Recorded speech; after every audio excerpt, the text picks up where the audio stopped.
ओम शांति। 5 जून की बाबा की मुरली।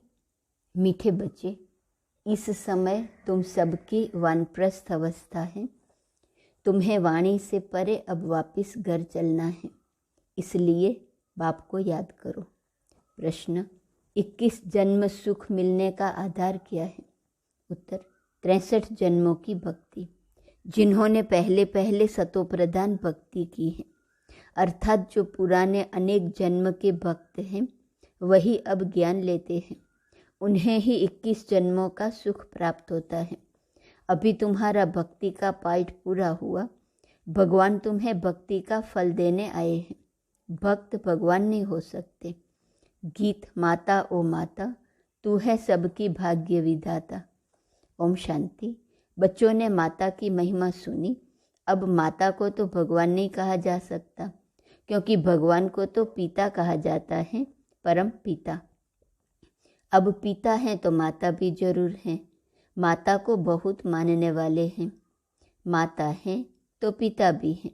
माता अपने को भगवान कह ना सके, यह पॉइंट धारण करने की है। जगत अम्बा की कितनी महिमा है। ऐसे नहीं कहेंगे कि भगवान व बाप सर्वव्यापी हैं। नहीं, जब माता पिता कहा जाता है तो बच्चे भी हैं। अगर सर्वव्यापी हैं फिर तो सब भगवान हैं। फिर तो भगवती भी हो नहीं सकती। सर्वव्यापी के ज्ञान में भगवती तो रही नहीं। सभी भगवान हैं तो आत्मा ही पिता हो गई, माता तो रही नहीं। यह बड़ी अच्छी समझाने की बात है। तुम जानते हो, कोई भी आत्मा अपने को भगवान कह नहीं सकती। भक्त कहे हम भगवान हैं तो फिर माता सिद्ध हो नहीं सकती, और फिर भक्त तो पुनर्जन्म लेते हैं। भगवान तो पुनर्जन्म ले नहीं सकता। ऐसे तो नहीं भगवान को अपना शरीर है। तो इस सर्वव्यापी की बात पर अच्छी रीति समझाना है। भक्तों के लिए भगवान चाहिए ना। अनेक भक्त हैं, ब्रदर्स और सिस्टर्स, सभी भक्त हैं।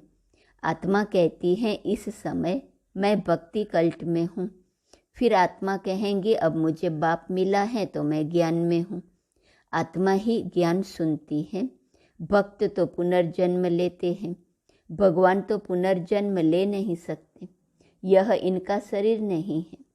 यह तो सभी जानते हैं, 5 तत्वों का शरीर लेकर भगवान को जन्म नहीं लेना है। वह तो पर काया प्रवेश करते हैं। यह ब्रह्मा विष्णु शंकर भी सूक्ष्म वतनवासी हैं। तो हर एक बात अच्छी रीति बुद्धि में बिठानी है। आत्मा कहती है मैं एक पुराना शरीर छोड़ दूसरे में प्रवेश करती हूँ। पुराना शरीर छोटा है व बड़ा है, एक छोड़ दूसरा लेती हूँ।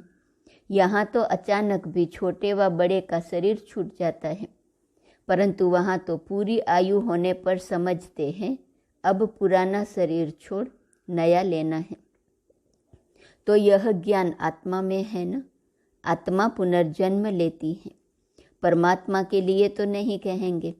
ब्रह्मा विष्णु शंकर को भी परमात्मा नहीं कहेंगे। वे भी सूक्ष्म वतनवासी हैं। बाबा तो मूल वतनवासी हैं। और कोई नहीं समझते कि परमात्मा मूल वतन निर्वाण धाम में रहने वाले हैं। निर्वाण धाम अर्थात वह वाणी से परे धाम है, इसलिए वानप्रस्थ नाम पड़ा है।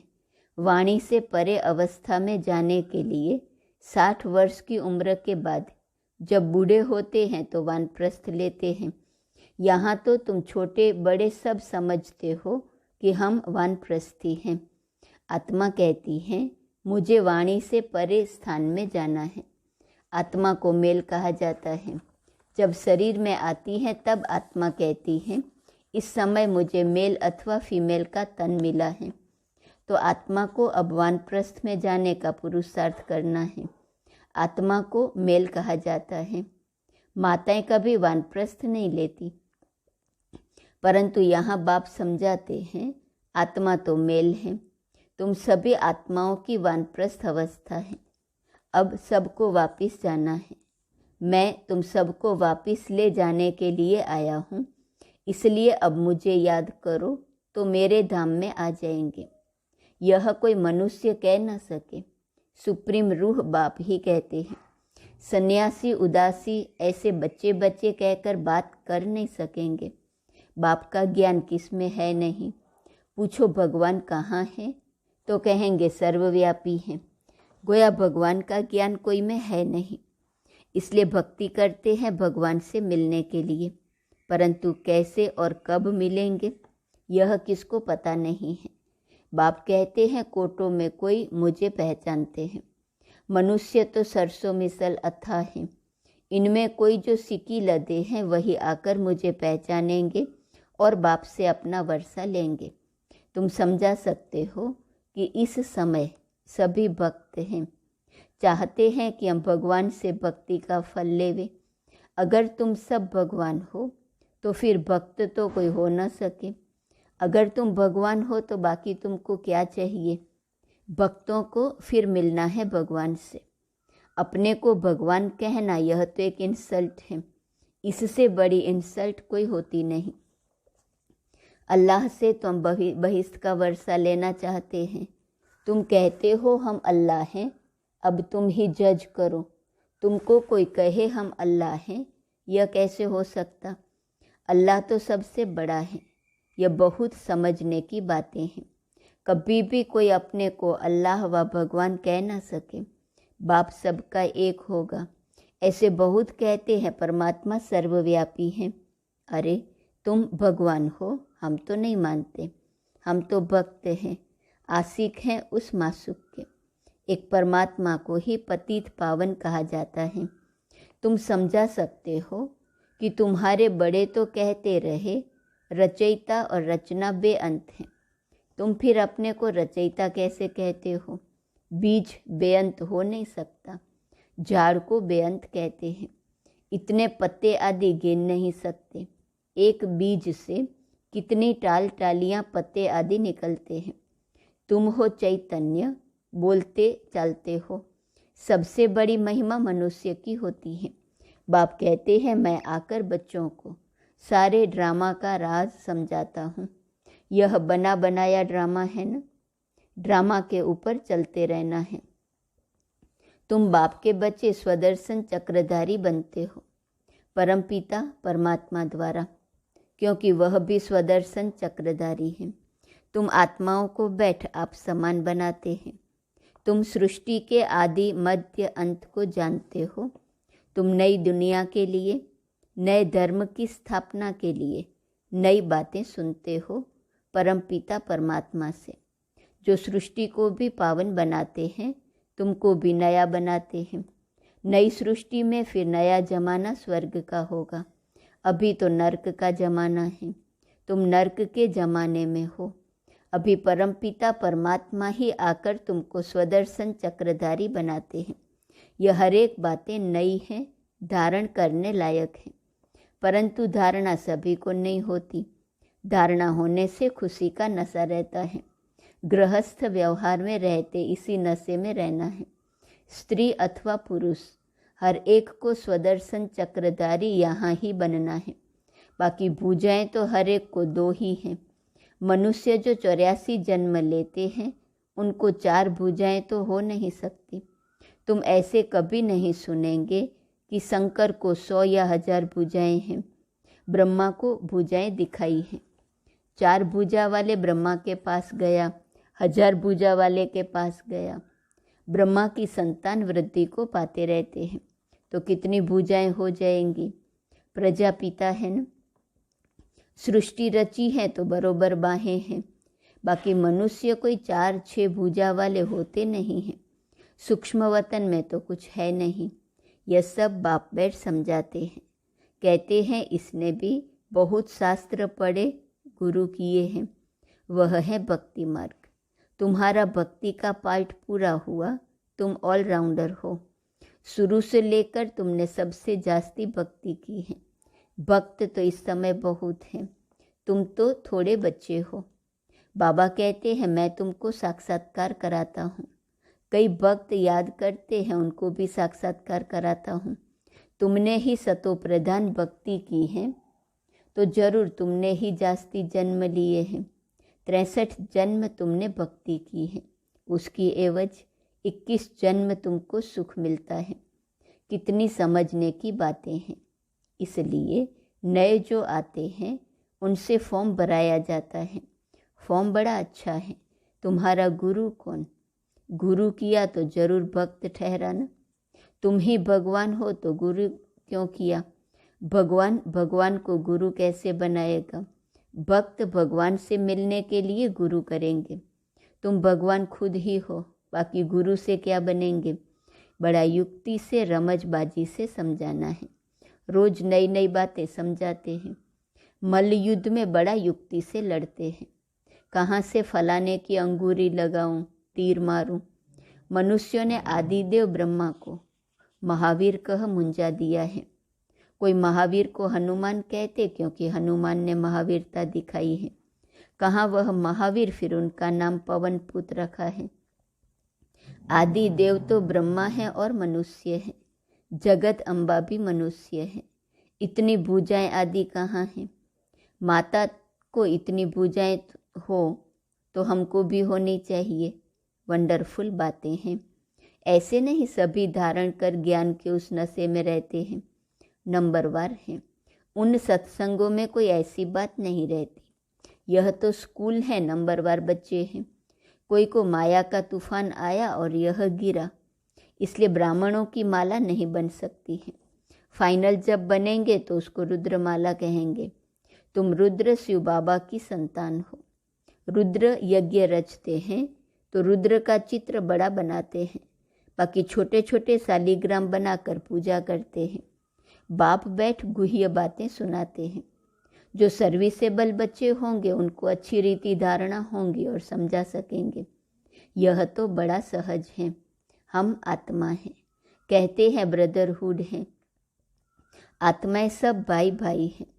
भाई भाई कह फिर आपस में लड़ते हैं। जब कहते हो ब्रदरहुड हैं, फिर फादरहुड कैसे कहते हो? सब ईश्वर कैसे कहते हो? सब भगवान भाई भाई कैसे हो सकते हैं? वह तो सब आत्माओं का बेहद का बाप है। कितनी सहज बात है। सर्वव्यापी की बातें कैसे समझाएं, वो आज बाबा युक्ति बता रहे हैं। तुम जानते हो ब्रह्मा द्वारा नई दुनिया की स्थापना होती है, फिर आहिस्ते आहिस्ते बढ़ती है। 1 से 2, 2 से 4 होते हैं। ऐसे वृद्धि को पाते रहते हैं। बरोबर प्रजापिता ब्रह्मा है तो जरूर नई सृष्टि रचता होगा ना। जगत पिता वह है रचने वाला, तुमको रचा है। प्रजापिता ब्रह्मा द्वारा नई प्रजा की रचना रचते हैं, अर्थात पुरानी को नया बनाते हैं। मनुष्य फिर समझते हैं सागर में पीपल के पत्ते पर आया। अच्छा, उसको फिर किसने रचा? यह बाप बैठ समझाते हैं कि नई प्रजा कैसे रचते हैं। वहाँ स्वर्ग में गर्भ में जैसे कि क्षीर सागर में आराम से बैठे हैं। उस समय कोई ज्ञान नहीं रहता। शास्त्रों में तो कैसी बातें लिख दी हैं। प्रलय भी बड़ी और छोटी दिखाते हैं। वह कहते हैं प्रलय होती है, बाप कहते प्रलय कभी नहीं होती। मैं आता हूँ ब्रह्मा द्वारा भारत को पतित से पावन बनाने। मुझे पतित दुनिया में आना पड़ता है। तुम जानते हो कल्प कल्प हम बच्चे बाप द्वारा भारत को पतित से पावन बनाते हैं। एक एक को भूं भूं करते हैं। सब विकारी पतित हैं। बाप है पतित पावन। उन द्वारा हम भी खुदाई खिदमतगार बनते हैं।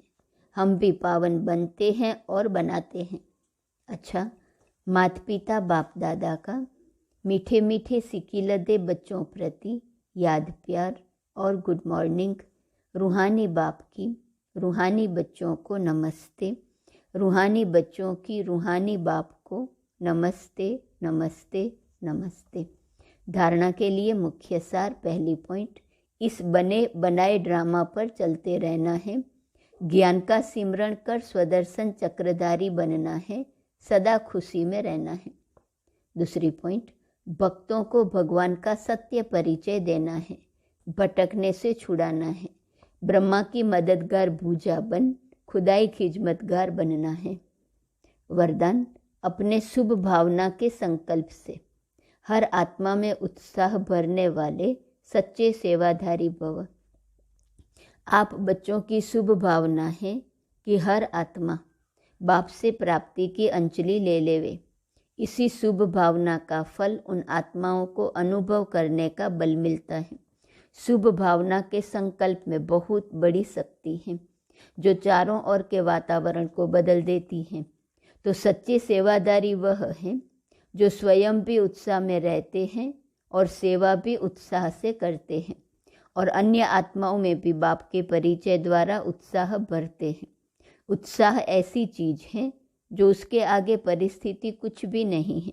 वह वार करने के बजाय बलिहार हो जाती है। स्लोगन: बाप दादा से अटूट प्यार हो तो ईश्वरीय मर्यादाओं पर चलना सहज अनुभव करेंगे। आज का स्वमान: मैं बेफिक्र बादशाह हूँ। अव्यक्त इशारे की पॉइंट है 5 जून। जैसे आजकल दुनिया में भी मान से स्वमान मिलता है। कोई प्रेसिडेंट है तो उनका मान बड़ा होने के कारण सम्मान भी ऐसा मिलता है। ऐसे आप बच्चे भी स्वमान से ही विश्व का महाराजन बनेंगे और इस स्वमान के कारण विश्व सम्मान देंगी। तो सिर्फ अपने स्वमान में स्थित रहो तो सर्व प्राप्तियां हो जाएंगी। ओम शांति। आज 5 जून है, पर्यावरण दिवस है। पर्यावरण दिवस के दिन विशेष पौधे लगाते हैं। हम भी जैसे बाबा ने कहा सेवा करनी है तो अनेक आत्माओं को भूं भूं करके नया पौधा उगा करके फूल बनाने की सेवा करने में तत्पर रहना है। ओम शांति।